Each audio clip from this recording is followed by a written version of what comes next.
Welcome to Hippie-ish, It's our podcast relating to all things hippie shit. where we speak with inspiring people doing beautiful things all around the world. We're going to talk about religion, race, and real life issues. So if you're easily offended, this may not be for you. But if you're not, Welcome to podcast number 6. number 6. Yes, number 6. Feels like we've been doing this forever. Years and years and years. We're just rookies. Number 6. Yes. I'm having a lot of fun, though. I love doing this, and I love our guests, the people that we talk about, getting to update everyone, too, on some of the cool things that's happening in our lives with our nonprofit work. And, man, something cool happened with you recently. Yes, that's why we have this big-ass bag here with us today. We are, our foundation, Beganda, is able to partner with Ferragamo, northern, where do we live? In California. And In the Bay. Yeah, in the Bay. And they are hosting our fundraiser this year. And our girls get to showcase wares and designs that they've made, and we get to do it on November 14th at their store in San Francisco. The crazy thing about this, too, is they have never done anything like this, ever. Yes. And they're really collaborating with you because of your work with children and people of color, not just in Uganda, but in the Bay Area with your sewing camps. Right. And it's a really important thing right now for a lot of companies to be inclusive. And so that's what they're trying to do. And we are along for the ride. So we're excited about it. Yeah. And what a big, amazing, influential company like Ferragamo. Yeah. It's so cool.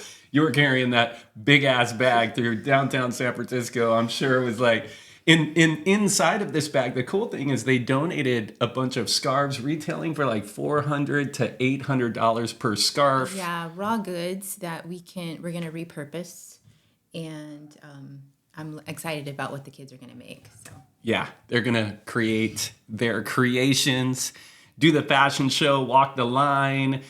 People are gonna buy things on that night. What's the date of the event? November 14th at the San Francisco Ferragamo store. Cool. So Cool. through. Yeah. If you're a Ferragamo fan, you're a high fashion fan, definitely come and be ready to spend some money. Yeah, and you can check out the website, beganda.org, to find out more information. Our next guest was amazing. I mean, her music is soulful and cool and unique, very different. And you can tell that it came from a deep place within her. Yeah. It's I recently was able to see her perform, and I've heard the album, The Mornings, and it's beautiful, but to hear her live was amazing. I mean, her voice is just like angelic. In stage presence, it's like she she's was an entertainer. born to do this. This is it was amazing. in our interview, one of the things that kept coming up was that all of us, not just her with this amazing gift for music or you with fashion, every single one of us on the planet, I believe, is born with gifts and talents, abilities, an ability to shine really brightly. But this theme kept coming back in this interview that we had with Sahn was on the side of time. The greatest gift that we have really, really is time. Yeah, and it's such a currency for all of us. And I was recently watching a movie. It's a pretty old movie, maybe early 90s, Justin Timberlake movie called In Time.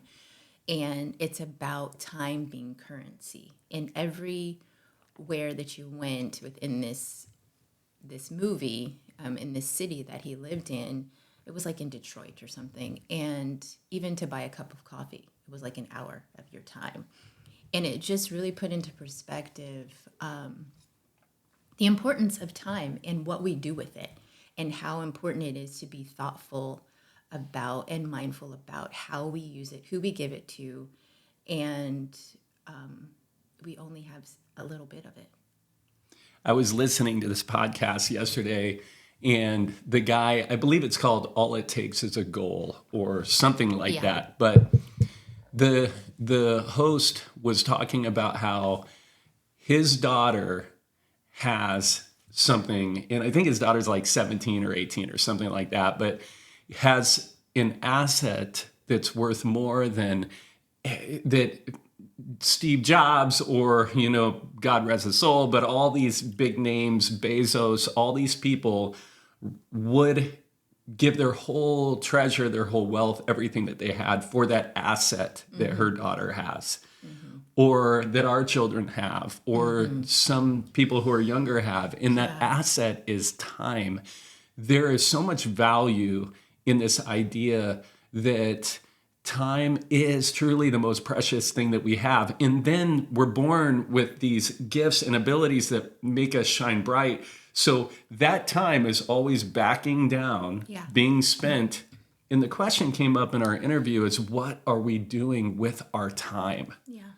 And we also, I don't want to give too much of it away, but how the loss of someone or the loss of really anything, relationship or a home or something like that, that it puts things into perspective, and you start to value your time when you begin to lose things and lose people.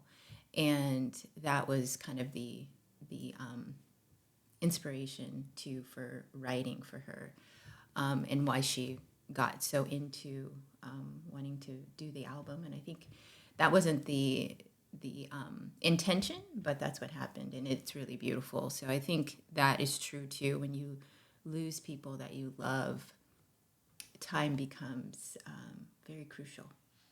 Yeah. Yeah. So on that note, everybody, sahn. Sahn. Let's go. Cheers. Oh, Let's get into it. We got a pretty cool guest today. yeah, we do. She's pretty amazing. She's from the Bay, just like Kamala too. From the Bay. I've listened to her stuff. She is on another level, no doubt. And really just the music. One of the things that we're going to talk about is kind of where that started for her, where the gift, she feels like maybe where the gift comes from. And I do believe that we all have a gift, and it'll be cool to just open up that with her. And so our guest today is Sahn. We are here at home with her in the Bay, and like I said, this is where Kamala's from. A lot of cool stuff happening in the Bay. And our guest today, artist, vocalist, such a beautiful voice, and this album, The Mornings, freshman album, and just tell us. We I've listened to it quite a bit, like when it first came out, listening to it a lot. And just tell us, like, what's your earliest memory of, I'm gonna sing, I want to sing? Yeah, I remember in, maybe it was like 6th grade. No, my writing was worse than that. So it was maybe in like 4th grade. You have to write a little paper in school that's like, what do you want to be when you grow up? And I was talking about how much I loved the Temptations. Yeah. Oh, yeah. And that Who when did I was not? like, what do you want to be when you're 25? And I was like, oh, when I'm 25, I'm going to be a singer. I don't really know a time that I haven't sung. Mm-hmm. The story that my mom tells me is that my great-grandmother would hum to me when I was an infant. And then she would say, like, sing, baby, because she was from a small town in Texas. And I would hum back. To her. And it was, so I think from that point, she kind of made me a singer. Yeah. Even though she didn't really sing herself. And she would, Simmy, sing your little song. And I would sing like this little light of mine for, my aunties and cousins and stuff like that. So I've been singing since then. And I think for a lot of my youth, I wanted to sing. I thought that that was, very glamorous and very exciting. And then that shifted probably around like the end of high school. And I started thinking more about teaching or like working a 9 to 5 kind of job. I come from, two middle class parents that like worked very hard, and my dad is always saying you need to have a retirement. What about your 401k? You have to have a real job and benefits. And so I didn't really think about music being a viable way to sustain life. I thought about it like a hobby, and Rick Rubin in The Creative Act says something like, yeah, it's a hobby that's the most important thing in your life. And so I took a bit of a turn, and I worked in and around the music industry, thinking that would kind of fill that hole and that like urge to be a part of that. And then I suffered a loss. I suffered a really big loss, and things like that. The loss of a dear one has a very, very unique way of putting everything else into perspective and forcing you to come to terms, really like call your spades spades. And I, just realized how much I had been letting the fear of a thing hold me back from pursuing a thing, and that I didn't want to live that kind of life. I don't want to be 99 on my rocking chair saying, I really should have done this. And I can see you in like this little girl singing through the house, ponytail, just it's singing in music inside of you. Then I can see you growing up through high school here in Vallejo, right? Where'd you graduate high school from? Hogan High. Hogan High School, Yeah, okay. Hogan High School. So when you were in high school, hey, I want to sing. I want to be a singer. Was it defined like that for you, that I want to build a life on this? Or had it already kind of kept getting pushed down by the realities of the future of what am I going to do? What was it for you at that stage? It was a combination of things. I think by the time I was in high school, I wasn't thinking about being a singer. That was kind of like a real like childhood Was it too big? dream. I think that it had a lot to do with, I'm going to open up a can of worms like this one. I think that it had a lot to do with my religious upbringing. Because in I think most very religious households, the seeking of self is kind of frowned upon. I kind of hear a lot of the same stories from like preachers' kids that are like, my life was supposed to be in service to God, and it was in this very specific way, and this way was me seeking myself and me seeking my ego and slave for two masters and all of that. So, I think that there was encouragement to find a job that's gonna, you can earn a living and you can spend all of the rest of your time in service to the religion. And that's definitely where I was in high school. It wasn't until, years after high school that I kind of took a step back and found my own way to. In that meant for you that you would need to go and get a different career, or I was just gonna be an ultrasound tech. I was gonna find some trade that adulting. was adulting. Just no dreams that were outside of the faith. Isn't that interesting too, about kind of a little sidetrack on that, about spirituality, religion through the years has had its element of control, where it's really controlled a lot of us. Yeah. But when I think about you, and I think about you in high school, in this gift that you had, doesn't it also make sense that that's a gift that God put inside of you? A gift that, like, your greatest religious act would be to be yourself, or to be how you were designed to be released to be you. But it was the opposite that was happening in your experience. Yeah, yeah. I think that that's what you just described is the place that I had to get to separate from any organized religion is, you know, these are talents, just like the parable of talents. These are talents, these are gifts. That's right. And what are we going to do with them? Are we going to bury them in the sand?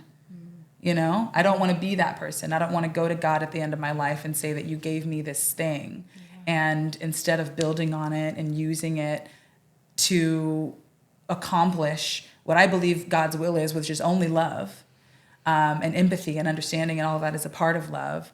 I just, you know, tucked it away over here, and I only used it for myself. And aren't you happy? Like, aren't you are you proud of me? And you found your Yeah. way back to it. Yeah. I mean, you did, but I'm curious to dig a little bit into that part of your story where high school goes on and then you go into university, college, because I think there's a lot of people listening who they all feel like I got this gift, or I want to do hippie shit with my life. I want to do something good and beautiful with my life, but it gets pushed and buried, you know? So that part of your story is cool to me. That so you're now in college and you know, pick up on that part. You're in college, you're adulting, but yet you're keeping music around your sphere, the music industry. Yeah, I mean, even through high school, I would still like sing at rallies and stuff like that. I didn't sing anything patriotic, but we would sing like, I don't know, we would sing some old Motown song or whatever. Like we would sing stuff at rallies. I would sing there. The young, you know, people in the organization would have like get-togethers, would have open mics. So I would sing there and write songs there, but it was always a side thing. And I was going to Napa Valley Junior College, and I was getting my prereqs to be an ultrasound tech. And I had gone into a counselor's office one random day, and there was a flyer that listed like jobs in the music industry. And I think prior to that moment, I had only thought, well, if I'm doing music, then that means that I'm singing. It doesn't mean anything else. I can't find, there's nothing that's stable, you know, like a 9-to-5 kind of job in the music industry. And I saw that, and I wasn't even really thinking too far ahead into the future at that point, but it was just like, oh, this is interesting. Maybe this is something that I can do. And then I started envisioning like being the A&R reps in the corner office with my attaché case and my business suit and my pumps walking through the office. And that felt real and stable and attainable and like something that was familiar, something that I understood. Because being an artist in the world is like, we imagine what that's like. We don't actually know what it's like. And unless you have someone that you can look to be a picture of that for you, it's hard to know what steps to take and what to do next and where to go. And I think that the not knowing and the fear is what usually gets in people's way of like, I have this gift and what do I do with it? So I saw that, you know, music industry studies was like a major in college. I think at that point it was relatively new. And, you know, I had to get a degree. My parents were really big on that. And I was like, okay, great. Well, I can go get a degree and I can like do something that is also maybe fun. And I wanted to move away from home. So I moved to LA. I went to Cal Poly Pomona, which is not like a well-known like music school. They have a small music program, but it's mighty. It's small and it's mighty. And, you know, I met professors along the way that really, really impacted my journey. One of, you know, that are like still mentors to me now, and one of which that got me my first job out of college which was at the Hollywood Bowl, which totally changed my perspective on working in the industry, and really opened What up was my that view. change, or what was that? It was just so much fun. It was so much fun. I was really being challenged. I was responsible for so much. It was not like a run and get coffee kind of job. You know, I mean, it was basically slave labor. They were paying us pennies. And we were working 16-hour days, running all day long. We were out of college, so they could do that. And I got to work around some of the most incredible musicians. Like my first concert was Stevie Wonder. Like Stevie Wonder was backstage. Wow. My first concert, My God. I was just like, what is happening with the world? Erykah Badu had a concert there like the day before my birthday one year. I was just like, I don't That's I don't crazy. know what Yeah. what is this? It really opened my eyes to just how much I could enjoy working in that space. And yeah, I mean, I think that there were still, I would still stand on the side of the stage and watch people perform and think, I could do that. That right there, I could do that. I sound like that. I could do X, Y, Z. But I think that it fulfilled me enough to where I didn't feel like I needed to, really pursue anything else. And it also was taking up all of my time. And I was basically going home and passing out and then waking up and, Doing it again. doing it again every Exhausted. summer. Exhausted. But there were little, little signs along the way and people that always kept me connected to making my own music.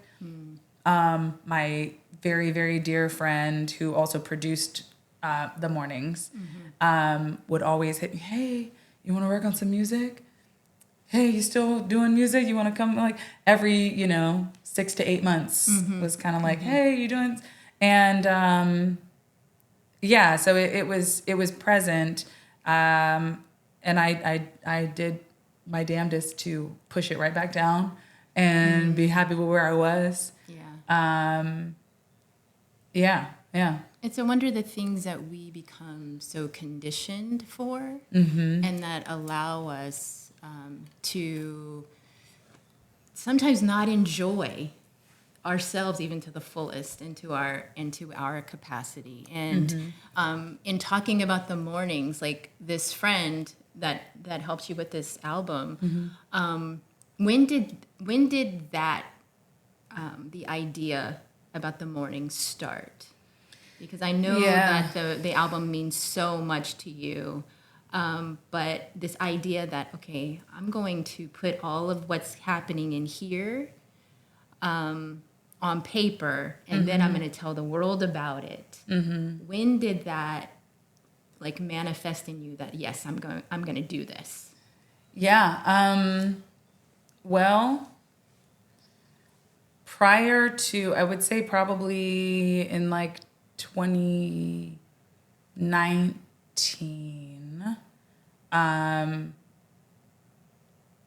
maybe 2018 to 2019, I started really writing again. And I had worked with a couple of different bands along all of these years since I graduated. That was in 2013. And so I kind of was very slowly sharpening this pencil. And my Were you husband, performing or just writing or not what? really. I performed maybe twice, not a ton. I was writing, and I was writing mostly with Kahan, and I was writing things that maybe sounded okay, but they didn't really feel like me yet. And I can only imagine how frustrated he was that every time I was like, oh, no, I don't think this is, we would spend hours and hours working on a song. And I'd be like, I don't think this is the one. I don't know. I had one show That was a friend of mine's show, actually. He had me on as a guest, where I performed a few of those songs. And it still didn't really feel right. And, but I kept writing and trying to find this sound that felt authentic and that I liked, that didn't, wasn't like I was trying to sound like something else. And I had a studio in the house, and would work on music, and I was slowly finding my way there. And my husband passed in August of 2020, and very shortly after that, probably like 2 months after that, I wrote the first song that's on the morning. Well, it's not the first song on the album, but I wrote "Wake Up, My Love." And then, maybe 2 days after I wrote that, I wrote the poem "The Mornings." And then a couple of days after that, I wrote another thing. And then it just became very evident that this is where you put it. Yeah. Wow. Here's all this stuff. This is where you put it. Yeah. And in the midst of all of the grief came for me this clarity of, I don't want to bury my talents in the sand. Yeah. I don't want to live that life. And my husband was a person who did not bury his talents in the sand. Yeah. And also was the person that I got to watch live life as an artist and what that looked like, and how, like, all of the challenges that he faced and how he dealt with things, and his relationship with his spirituality, his relationship with God, and getting to see that at the vantage point that I did also helped me to, I think, first understand that first understand the importance of it, and acknowledging the importance of it, and that you have the things that you have for a reason. It's not random.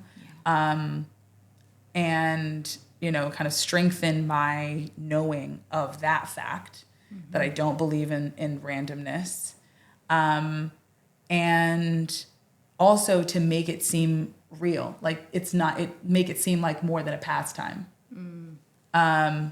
and important. Yeah. That art is important, and art in all its forms is really kind of a trick that you use to get people to see the message. Right? And at this point, I finally knew what I wanted to say. I knew what my message was going to be.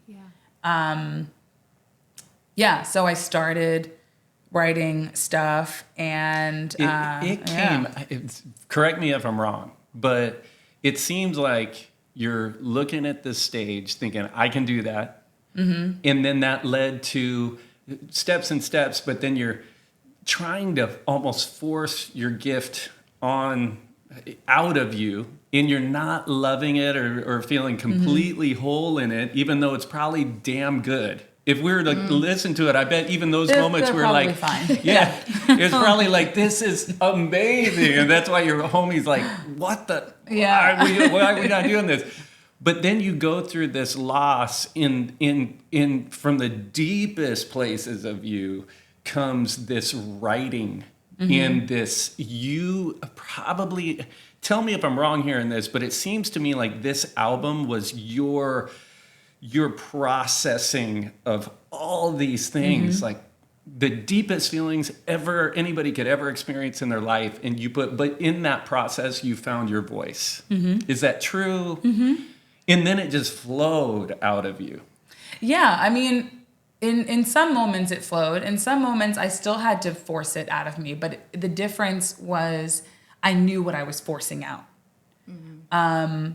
And it was a commitment that I made to the project. If I'm going to write an album, if I'm going to commit to this idea, then I want it to be vulnerable, and I want it to be honest, and I want to say, like, rip off the band, like, come walk around in this wound, come and see what this looks like. And which was challenging, because that meant that then I had to feel all the things. in order to write about it. And that's It's hard as hell. It's hard as hell. It is why most people don't heal. Yeah. Because it's hard to feel the feelings. It's hard to sit with it and be honest with yourself. And so in that, it was how I healed. It was like, this is how I process. This is how I put words to, what this thing feels like. Yeah, and I mean, I feel very grateful to be able to be a part of the medium that then helps other people put words to what they feel when they're experiencing any kind of grief, whether it's a loss in death or a loss of any other relationship or a loss of a job or a loss of a, loss in a lot of ways feels the same. So, It does. yeah. I know in listening to it, one of the songs that I listen to often is Better With You. Mm-hmm. And it seemed, in listening to it, it seemed to me that you were having this conversation with him. And even in remembering just loss in our own lives, how it was so relatable, the words and just your tone in it, the lyrics of it, and it was just like, it sounds like it's just this conversation of loss. And like, what do we do in those when we're here and we don't want to be sometimes, or we're just kind of in the middle of all of it and watching life go. But again, like you were talking about the talents, and I love that story where we can't bury it. We're forced to, in those moments in our life, we're going to be called to an account. What did you do? What did you do? And we got, what is it that you've done? And you've done this. And it was so just really beautiful. And I was reading your interview with the Vibe magazine, and in it you say, he changed my life. Knowing him and loving him changed my life. Losing him changed my life. My legacy is carrying his spirit with me. And there's so many folks out there that have lost a loved one, a close loved one. And what does that, what is it now? We're 4 years in. What have you learned in this process? The album. And what is it that you could share with someone about this process for you? That's a big question. At the risk of sounding like very cliche, it is not linear. And that means one thing at the beginning of it. It means one thing 6 months in, a year in. Every single day, it's something different. It means something different to me today than I'm sure it will 20 years from now. It's like, it's 4 years ago. It's also yesterday. Yeah. It's also 3 months ago. It's also it's all of those things all at once. And there are always new lessons that are relating back to those lessons. It really was, it was a major turning point in my life in the way that I choose to use my time and use my energy, and a point when I really started shifting into the understanding that your energy is the currency. Your time is the currency. Yeah. Even working at a job, if you're getting paid $30 an hour at a job, you have sold an hour of your life for $30. And it's you have to do what you have to do in moments because you got to pay bills and, capitalism. It's running things here. But, when I started thinking about how much of my life is this choice going to cost me? How much of my energy is this decision going to cost me? And do I have something else that is more important, that I need to be expending this energy on, Yeah. that's where I'm at Wow. now. Yeah. And there are things that I understand now then about how Chad used his time and his energy, knowing at a certain point that he only had so much time left Yeah. in particular, that just hit so much hard. I just understand more. Yeah. So I mean, I think like if we're going in advice, like think about your time and your energy in the same way that you would think about spending cash. Like, you know, like really, you have to weigh those decisions. And you have to acknowledge your fear. I think fear was probably the biggest monster, like standing in the way of my even trying to make anything musical. Am I going to be any good? Is what I have to say even important? Do people even want to hear this? Is it even necessary? Like, am I doing what I think I'm doing? Is it having the impact that I think it's gonna, like? And you don't know any of that until you actually do it. You know, that surprises me to hear you say that about yourself. Because I see powerful women like the two of you, and I think, there's no way. They're not afraid of anything, you know? And I think that a lot of people, they're in every single one of us, there's a measure of fear. There's a measure of gift and talent and creative or whatever our gifts are, but there's a measure of fear. And it was in you too, but you came to a point where you stepped into it, where you're like, Yeah. no, I'm gonna push past this. Was that because what you were just saying, that you were starting to realize that, man, I want to invest my time into my gift, even though that's a scary place to step into? Yeah, I think that it's a huge part. I mean, a huge part of like acknowledging that like you just don't have as much time as you think you have. Yeah. And the longer you allow that fear to stand in your way, the bigger the fear gets. Yes. You know, the harder it is to push past it.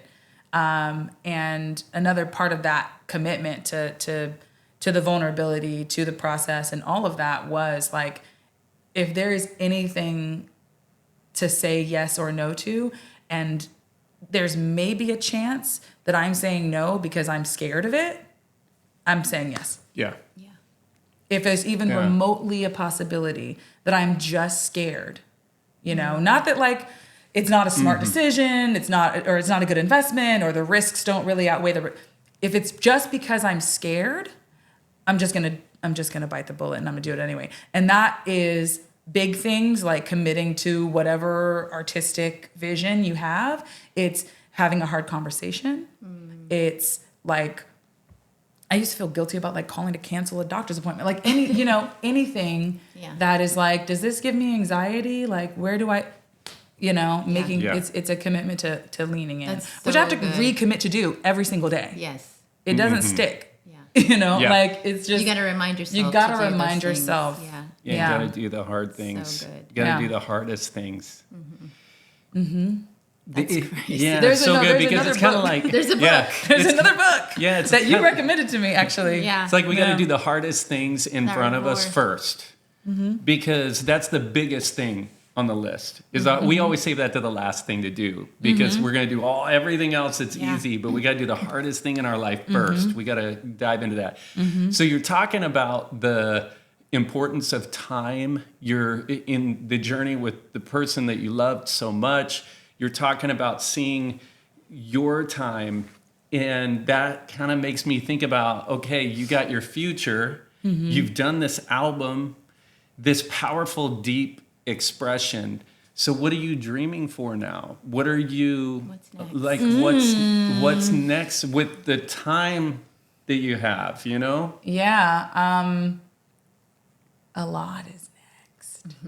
Yeah. I'm working on a new album now Nice. that is taking, it's already starting to take shape, and it feels a lot faster than the last project did. I kind of took a different approach to like the beginning of it.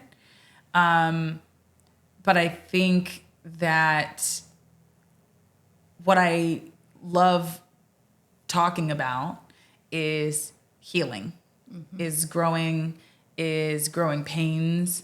And so the next album kind of plays on, like, how do I say it without giving too much away? But it's concepts of healing. It's concepts of how all of our healing is interconnected, both, as it concerns like our individual traumas and how they all connect, and also how our healing impacts someone else's healing, or a lack thereof can impact a lack thereof. And and it's ultimately, everything is about love, and we need more love in the world. Yeah, we do. We need more love in the world. We do. Yeah, and everybody should read The War of Art, which is a fantastic, fantastic book. I love that. That is one of my our recommendation. One of our favorites. It's a yearly read. Yeah, no doubt. absolutely. And it's an easy read. It's a short book. The pages are short. It clicks. Yeah, like one of the key things that I took from that is like, use fear as a guide. Yeah. And I love that. I love what you said about it, because so many times we come up with all these other reasons as to why we're saying no, or we can't, or it has to wait. And most often it is fear. It's fear driven. And something that we talk about often too is our time, and how valuable time is, because we know that tomorrow is not promised. And when you have walked through the process of loss and grief, you understand that more, and you learn that more. I think it's something that we kind of take for granted, especially when we're younger. But at any moment, that can be challenged, our time. So, but thank you so much for sharing and letting us go a little deep with you. And congratulations on the mornings. Congratulations on what's next with the second album. Thank you. Yeah. Thanks for having me on your hippie-ish. Hippie. Our first title was Hippie Shit. Yeah. It's still hippie shit. And it is. I know, People but we can had to be go offended. hippie-ish. Hippie-ish. So Stuff. good. So good. Hey, where can people find you, follow you? Yeah. I am on Spotify and Apple Music. It's Sahn, SAHN, and the title of the album is The Mornings. And I am on Instagram and TikTok at Call Me Sahn. Love that. Man, this is so special. Talking about our dreams and our gifts and how important those are, and the limited time that we have with our lives. Yep. So good. We got to keep pushing. Shine bright, everybody. Yeah. Shine that bright light. Let's go. No matter what I say, you got the right anatomy.